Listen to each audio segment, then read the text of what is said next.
It's been a tough couple of days after Friday. I think as soon as the game finished, there was a lot of silence in the change rooms, and especially after what Simon had said to us, and we just wanted to get out of there and keep our heads down. Simon said was go and have a look in the mirror and come back Monday knowing that we've got to put things right for this weekend against Ulster. Yeah. Was there an element that you were looking at this week and looking ahead of yourselves? And from my personal point of view, I went out there and knew that we had to get a job done and and get a W, and for me nothing else would do, because what the Ospreys are capable of going over to Leinster and getting a win, because they did it last year in the final. So I don't think the group was under any illusions, but Treviso turned up and played some pretty good rugby and put us under the pump, and I don't think we weren't expecting that, and I think they would, maybe some of the boys thought that it was the end of the season, we can just cruise, but in this competition, you can't do it. You've got Ulster, obviously they're the overwhelming favourites. Simon was mentioning for you boys to take inspiration from sides of turned the tables like Munster, the Harlequins and things like that. Is that something you're looking at? So you will be massive underdogs. Yeah, definitely. They've, Ulster are a form team. They've been in the form team for the past couple of years. They got to a Heineken Cup final last year, and they've been the front runners pretty much of this league.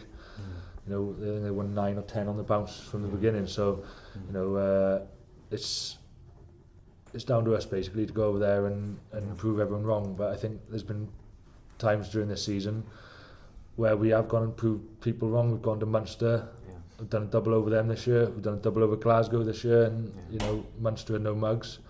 They beat Harlequins in a Heineken Cup quarter final. So and Glasgow are in the top 4 as well.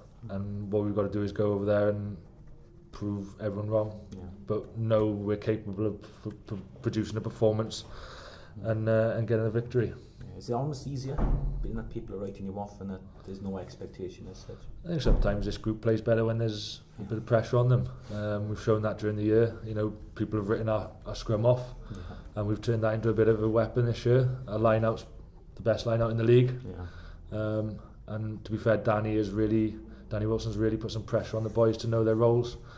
Obviously the scrum's been a weakness in past seasons, but we turned that into a weapon, and we want to go out there and Ulster no mugs. They've got a good set piece, and we've got to front up, and hopefully we can produce the ball to give what people say is the best backline in could be Europe in the ball to play with.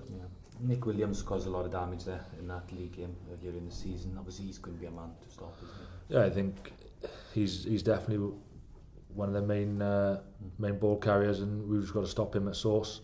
Ruan Pienaar dictates a lot of what they do. If we can stop him as well, that'll help us.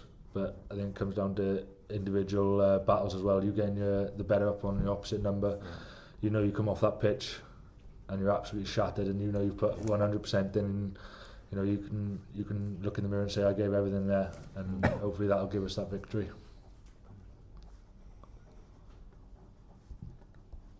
Obviously Will's squad announced last week. Was a little bit of disappointment on your part? I'd spoken to the physio department here.